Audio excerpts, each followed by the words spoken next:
Today's episode is brought to you by Mazars. SoundCartel. How does 1 + 1 = 3? How does 1 + 1 = $855 million? Well, when it comes to online sales, the answer is obvious. From SoundCartel, I'm Nicole Goodman, and this is Business Essentials Daily.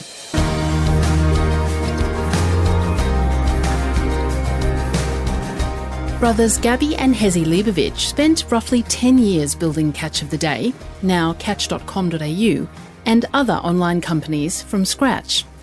By 2018, they had sold the lot for $1 billion. They're now sharing their wisdom in a book that's already raced to number 1 on the bestseller list, Catch of the Decade: How to Launch, Build and Sell a Digital Business. In it are more than 200 lessons for budding entrepreneurs. One of those includes a principle they call 1 + 1 = 3. It means the whole sum is bigger than the parts.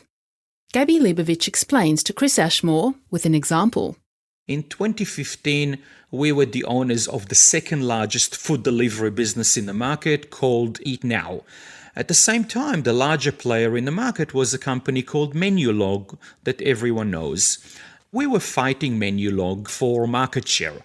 But in February 2015, we decided to merge with Menulog and form one company. And that's the concept of 1 + 1 = 3. You take two small pieces and you create a larger piece. And what happened once we merged with them? We no longer have to fight for restaurants. We no longer have to fight for margins. We no longer have to fight for employees.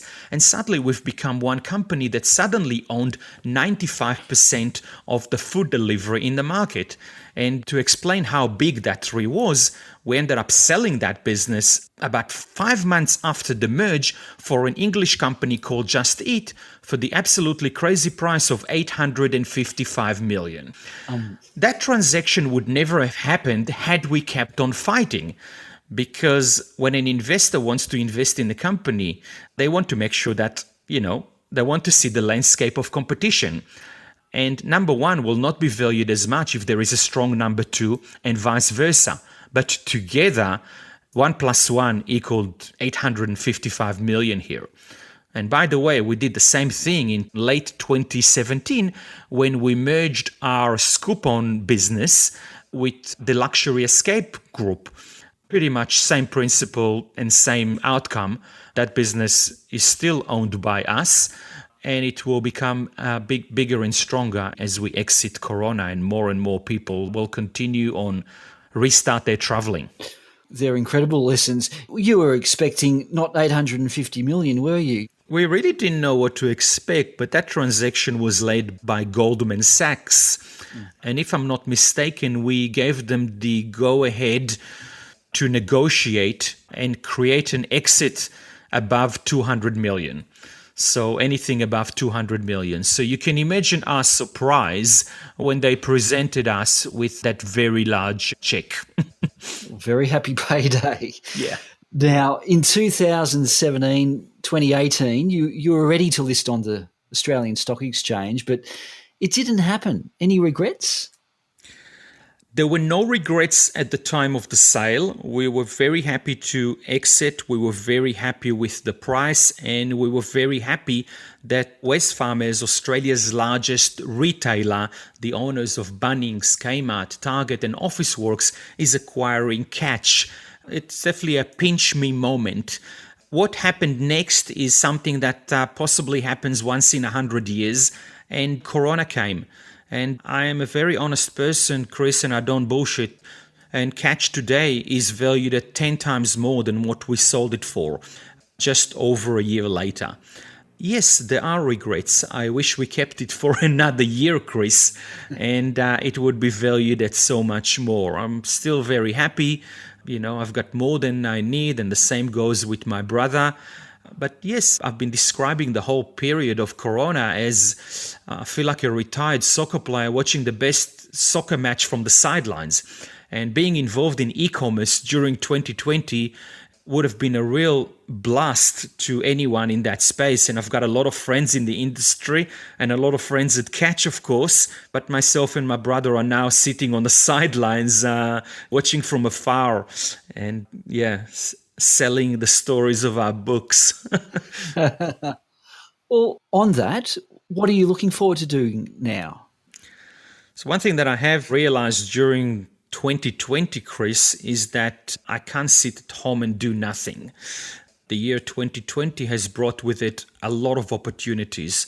And having the reputation that we have in the market, we are having a lot of investment opportunities, and we are considering a lot of ideas to launch something interesting in the digital space. Again, there's a lot of opportunities and problems that need solving. I think that we love solving problems.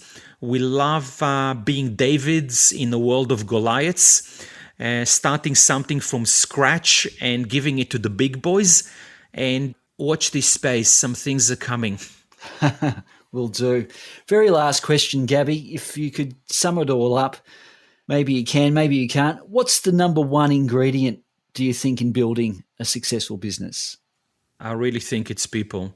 It's surrounding yourself with smarter people than yourself and working together. Of course, it requires a lot of hard work, and nothing comes without hard work. But if I have to pick one thing, then it is the people.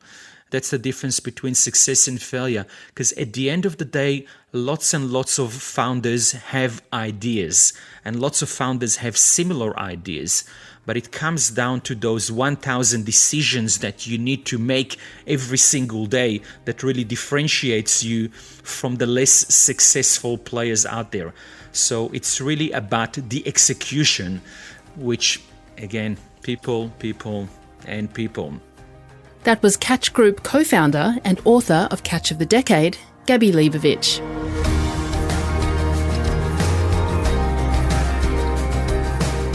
This episode of Business Essentials Daily is produced by the team at SoundCartel. Thanks for listening. I'm Nicole Goodman. We'll bring you more Be Daily tomorrow. Follow at BE Daily Podcast across social media and head to bedaily.com.au for more from the Business Essentials Daily podcast. SoundCartel.